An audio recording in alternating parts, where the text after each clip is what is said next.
não houve. Aleluia. Mas a gente gosta muito que o azeite esteja na botija e que a farinha esteja na panela. Até aí isso é coisa natural. Azeite é feito de coisa natural. Farinha é feito de coisa natural. Palavra de mentiroso é feito de coisa natural, pastor Marcos. E por que nós não nos libertamos em tanto culto de libertação que vamos? Aleluia. Por que nós não mudamos de caráter em tanto culto de libertação que vamos com tantos profetas? Por que é que tem tanto profeta, mas não tem mudança de vida? Por que é que tem tanto profeta com tanta mentira e você não muda? Por que é que você sente tanto tapinha no ombro e alguém dizendo assim que diga coisa que já foi falada, adivinhando o teu CPF, adivinhando o que você está sentindo, mas não diz uma verdade para você? Sai do pecado, porque quem está te matando é o pecado. Quem tem secado a tua botija e tem deixado a tua panela vazia tem o pecado. E eu amo quando a minha Bíblia me escrita está dizendo, a Bíblia não fala, quem fala somos nós, apenas está escrito. Eu amo quando eu leio escrito assim, porque o último nascido de mulher é João o Batista. Mas eu sou profeta de quê? Ah, mas eu sou profeta fulano, eu sou profeta Bernardo. Mas contra que pecado tu tem pregado? Meu Deus. Contra que nação você tem sido instituído a pregar? Ou arrepende-se, ou volta à adoração, ou pelo contrário, será exterminado. Mas pregar contra pecado na minha geração, pastor, escute isso aqui, fecha a agenda. Pregar contra pecado na minha geração, o pastor não me chama para voltar lá. Pregar contra pecado na minha geração, já não tem mais um status no Instagram. Pregar contra pecado na minha geração, já saiu de moda. Porém, na minha geração, é que eu faço parte. Pregar contra pecado é pregar cruz. Pregar contra pecado é pregar renúncia. Pregar contra pecado é usar o nome de Cristo e dizer, se não é Cristo, não tem azeite. Se não é Cristo, não tem farinha. Se não é Cristo, pensando que estão enganando o céu. Aleluia. Deus. Agora deixa eu te trazer o contexto da mensagem. Deixa eu só contar um pouquinho para você. Escuta isso aqui. Hoje tem um adúltero do lado, um prostituto do outro. Agora tem que falar lésbico, né? Porque senão é a lei pega, né? Vamos lá, é a lésbica do outro. Aí tem o homossexual e tem esse bando de mentirosos, fantasiados de pastores. Aí ninguém prega contra eles. Porque o nada a ver hoje entrou em nossas igrejas. Porque na igreja primitiva levantou-se um povo e disse, olha, nós estamos muito ocupados doutrinando o ensino. Nós estamos muito ocupados pregando palavra. Vocês vão ser diáconos, ficar na porta, heresia não entra não. Meu Deus. A igreja de hoje chama aquele irmão lá que ele pregou aqui dizendo que em hebraico Jesus é escrito com G. Mentiroso, miserável. Aí hoje nós vemos um monte de crentes presos, literal. Presos. Aí vem pro ponto de libertação, começa. Eu sou canela de fogo. Começou a palavra, banheiro. Isso. Aí eu venho de novo, vem cantando. Deus abriu a porta, batendo o pé, rodando o laço. Começou a palavra. Vou ter que ir porque eu tenho outro compromisso. Aleluia. Hoje canta muito ou roda muito e prega pouco. Hoje ou prega muito ou se prega pouco. Por aí. Deus agora. Aí eu me preocupo, imagina, porque graças a Deus o céu tem suprido a minha necessidade. Eu até já fiquei com fome, mas eu não tenho azeite na minha casa, tem farinha. E quando eu não quero comer, eu como fora. Não é? Elias, detido em Gileade, disse a Acabe, juro pelo nome do Senhor, o Deus de Israel, a quem sirvo, que não cairá orvalho nem chuva nos anos seguintes, exceto mediante a minha palavra. O que me chama a atenção aqui é que Elias, antes de dizer minha palavra, ele diz, juro-te pelo Deus de Israel. Ele está trazendo do Senhor a palavra. O profeta de hoje diz, é isso que te digo. Desse jeito. Que ainda por esses dias, porque ele não sabe, acontecerá algo. Pode ter certeza de uma coisa, amanhã vai acontecer alguma coisa na sua vida. Isso é natural. homem. Isso é coisa de quem está vivo. Se você está vivo, você está propício a acontecer algo, para bom ou para mal. Porém, o profeta, quando ele profetiza, não é todos os dias, todos os momentos, porque tudo aquilo que você faz diariamente torna-se coisa natural. Profecia são coisas sobrenaturais, segundo Elias está dizendo, porque segundo a palavra de Deus, não choverá. Para mim chegar ali fora da poção e dizer, não vai chover e não chover, isso não é natural não, porque natural para mim é ver o tempo mudar e dizer, provavelmente cairá chuva por sobre nós. Isso é natural nosso. A meteorologia vai dizer, vai lá, pega no seu telefone, seu iPhone bonito, aí vai lá. Provavelmente, aqui está dando 50% para sim ou para não. Pancadas de chuva onde? Em Cosmos, ou em Guaíba, ou em Campo Grande. Eles não têm uma exatidão, eles estão dizendo provavelmente. É por isso que o profeta de hoje, ele não pode te dar uma exatidão, porque, paz de vocês, tem muito profeta hoje se intitulando profeta, tem muito pastor hoje se intitulando pastor, tem muita gente hoje procurando profecia com Bíblia fechada. Por isso é que tem tanta gente presa, por isso é que o profeta fala e não acontece, por isso é que temos em uma geração ansiosa e depressiva, porque bateu o ombro, esse te diga e nunca acontece, frustrados. Esse dia eu fui pregar na igreja, quando terminou, e teve hora que pergunta, alguém do lado direito, alguém do lado esquerdo, alguém da retaguarda, alguém do altar, eu achava que falar com você, eu falava, não fala, não fala. Está começando a tomar meu ombro, não, só falar. Prepara a mala, eu vou lhe dizer. Onde é que eu vou? Eu tenho muito compromisso aqui, eu estou indo. E Deus não falou comigo nada antes. Porque se Deus não fala com o homem antes, nada do que o homem falar para você acontece. Deus não seria tão irresponsável de mandar alguém te dizer algo que você já não soubesse que iria acontecer. Deus não seria tão irresponsável de mandar alguém falar contigo antes, sem que Deus soubesse que você não está preparado ainda. Porque a palavra de profeta hoje é ou se arrepende ou morre. E quem profetiza dessa forma? Ou se arrepende dos pecados ou vai para o inferno. Quem profetiza dessa forma? Hoje é simples de dizer, meu irmão, fica como está, a porta vai abrir, o carro vai chegar, a chave vai também. Deixa eu dizer uma coisa, não tem porta aberta, não tem carro, não tem chave, não tem nada. Se Deus não for contigo. Outra coisa, vai falar daqui sobre restauração de altar. Hoje tem muita gente que não sabe mais o que é altar, pastor.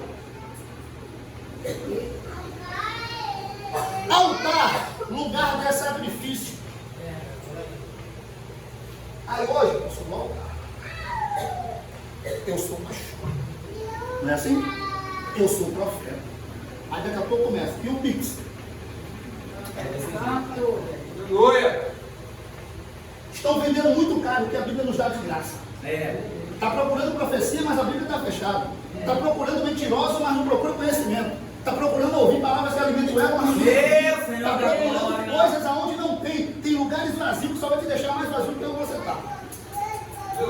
Segundo a palavra do homem de Deus, não choveu durante 3 anos e 6 meses. Depois disso, a palavra do Senhor veio a Elias: sai daqui, vai para o leste e esconda-se perto do riacho de Querite, a leste do Jordão. Hoje é assim, pregou em 3 igrejas itinerantes. Aí a namorada é a secretária. Aí você liga para ele: alô, vamos mandar a noite. Não, fala aqui com a minha secretária. Eu estou namorando, não, se eu tiver, vai ser minha secretária. Aí ela atende a ligação. A primeira pergunta é: quantos tem na tua igreja? Para ver como é que está a oferta. Por aí. A segunda, a recepção vai ser onde? E a terceira: e se a oferta não falou, você vai abençoar o profeta? Olha só!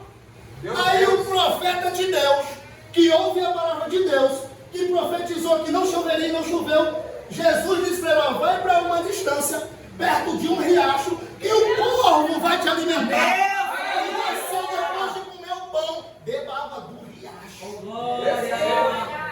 Eu já estou pensando que quando terminar vão me oferecer uma coxinha. Meu Deus! Isso é só para você acordar, porque o povo está dormindo. Escuta. Está aqui o riacho, está aqui Elias. Cadê o pão? O corvo vai trazer. Aí hoje, pastor Wallace, é assim: gravata brilhando, sapato no brilho, pastor Vitor. E se o camarada chegar aqui e o povo todo não reverenciá-lo, ele vai sair daqui e vai dizer: não fui bem recebido, a recepção na casa dele é dessa forma. Só que ele vai sair de sua casa para cá dizendo: eu vou lá na igreja do tentando adorar a Deus. Por quanto? 30 mil no mínimo. É, desse jeito. E eu tenho alguns sonhos a realizar. Eu vou liberar alguns para vocês aqui, para vocês entenderem. Eu penso em pregar no Gideões, no Bom Samaritano, na Catedral de Madureira, na Cadeste e por aí vai. Só que esses lugares que eu tenho pensamento em ir, o céu está preparando eles, não é eu. Porque eu já estou preparado a dizer, ou vocês param de ser raça de víbora, ou vocês se arrependem do charlatanismo que vocês usam, ou vocês param de trazer homens mentirosos, ou vocês começam a entrar numa linhagem de Jesus Cristo, ou pelo contrário, vão ser como o reino de Saul, vão subsistir ao chegar ao ponto de morrer. Por quê? Porque hoje já não tem mais homens com coragem de pregar sobre cruz, pregar sobre renúncia. Ah, não prega não, porque se pregar sobre renúncia, tem um homossexual na minha igreja que canta muito, vai pro inferno, se não voltar a ser. Acabou a conversa. Acabou a conversa.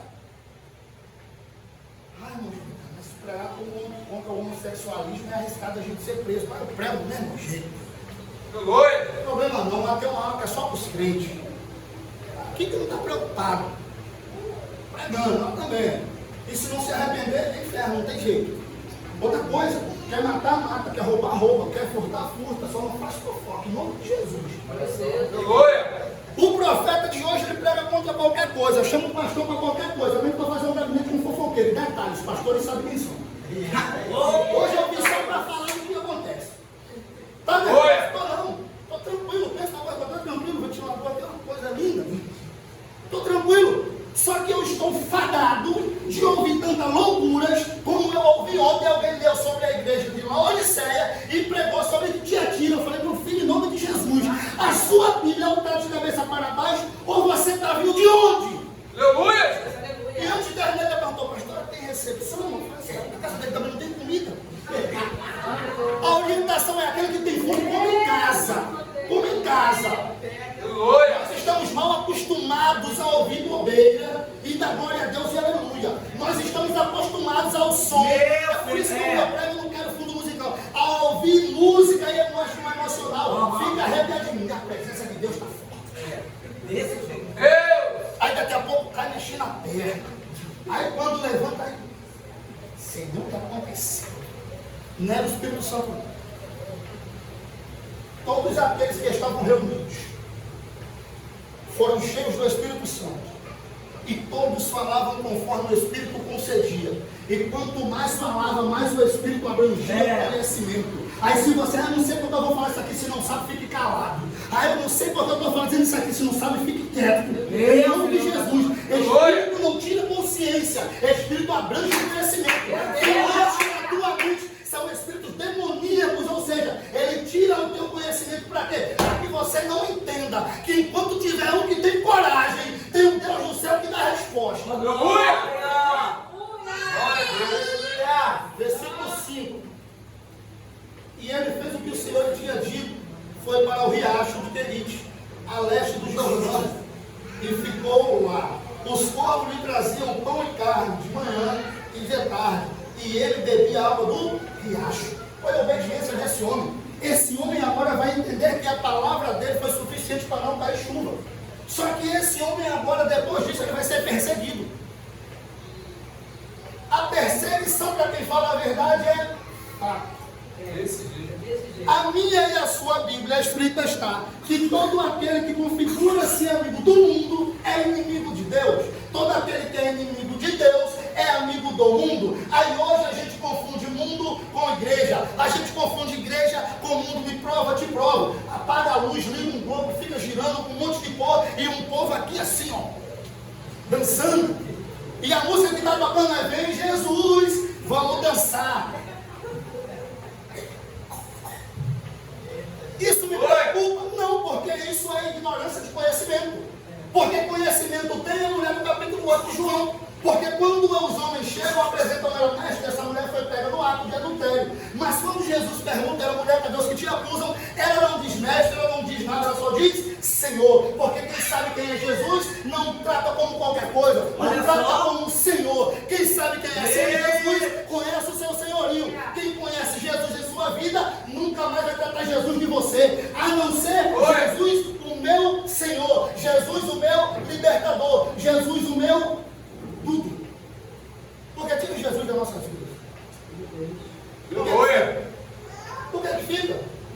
estão mal acostumados a vir para cultos como esse, dizendo assim: hoje eu vou lá só buscar meu azeite, hoje eu vou lá buscar só minha farinha. A notícia que eu tenho não é boa. Aqui não é o lugar de buscar azeite nem farinha, aqui é o lugar de sacrifício. Aleluia. E se eu olhar para o lado esquerdo, tem um monte de gente que sacrificou algo para chegar até aqui. Se eu olhar para o lado de cá, aqui que tem. Quer que eu te fale uma coisa? Tem botija vazia aqui, mas também tem vasilha vazia aqui. Só que isso me chama a atenção, que a gente confunde botija com vaso. Aleluia. Há uma confusão em algumas exegeses, porque a interpretação é algo sublime. Eu vou falar de Jeremias 18 e já chego no azeite, que é rápido, só volta rapidinho. O oleiro está na oleria, trabalhando. Quando Jeremias chega, se surpreende porque o oleiro já está. Aí nós hoje dizemos: quando eu cheguei aqui, o senhor já estava. Tá? Esse tempo, quando nós formos embora, vai ficar vazio.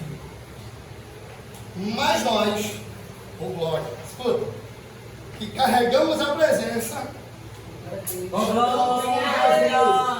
aonde você estiver, carregue a presença dele. Aonde? No vaso moldado, queimado. Esse vaso aqui tem valor não, passa verniz, ele fica brilhando, bota ele numa exposição, aí você vai ver o valor que tem.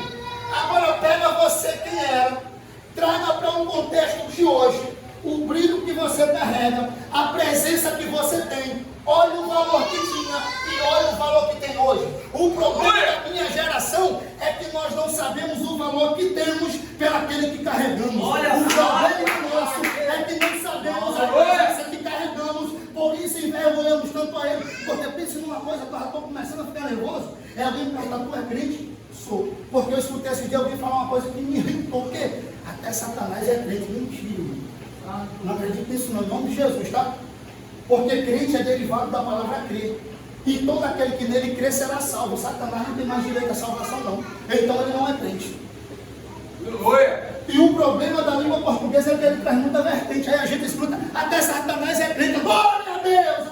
Não, irmão, pelo amor de Deus. Satanás não é crente não. Se Satanás fosse crente, ele não tinha deixado o céu. Ele não tinha tentado ser acima de Deus. Porque eu penso que daqui não tem ninguém que já pensou assim: você mais que Deus. Tem não. Em nome de Jesus, se tiver, sai daqui hoje sem querer isso aí. Pelo amor de Deus. Nós somos seres humanos limitados. Cheguei na viúva, versículo 7. Hoje é só até 10. Algum tempo depois, o riacho secou-se por falta de chuva. Isso daqui me chamou um pouco de atenção. Vou compartilhar rapidinho. Isso aí. Quando a gente é ímpio, pratica algumas impiedades, parece que a nossa vida prospera mais. É verdade. Parece, pastor Wallace, que quando a gente é ímpio, o dinheiro rende mais, porque ele vai para o bar, é muito balde, né? É muita mulherada e rende a noite toda. Mas quando nós aceitamos a Cristo, o dinheiro fica escasso. É uma tal de armário vazio. Deus agora. É um tal de porta que fecha. É um tal de que acontece na minha vida. Só que na vida do profeta não foi diferente, o riacho secou. E quando o riacho seca, Jesus agora vai dar uma orientação a ele. Escuta, versículo 8. Então a palavra do Senhor veio a Elias: vai imediatamente para a cidade de Serepta, disse, e fique por lá. Ordenei a uma viúva daquele lugar que ele forneça. Aleluia. Ele mandou sair do rio e ir para São Paulo para ficar rico? Não. Ele mandou sair de onde o riacho secou para uma cidade vizinha para alimentar-se. Só que isso daqui também me pega. Porque quando ele chega na cidade, no lugar determinado, está estreita a coisa. Deus agora. Quando ele chegou no lugar que Deus mandou, aí hoje é assim. Eu sou um crente pentecostal. Eu gosto de bater o pé, rodar e pode contar comigo. Senhor, conta comigo. Aí eu me lembro de Pedro: não, se tu morrer, eu morro. Aonde tu fores, eu vou. Aí Jesus fez: ainda que antes que o galo cante, me negarás por 3 vezes. Aí no capítulo de número 22 de Lucas, Pedro nega. Só que é diferente do contexto com Cristo. Se teu irmão errou, vai ele e pede perdão. Jesus foi e trouxe peixe, pão e fogo. Agora esse homem está dizendo, Jesus está dizendo para ele, olha, o riacho secou aí, vai para uma cidade onde encontrará uma viúva que eu ordenei que ela te alimentasse.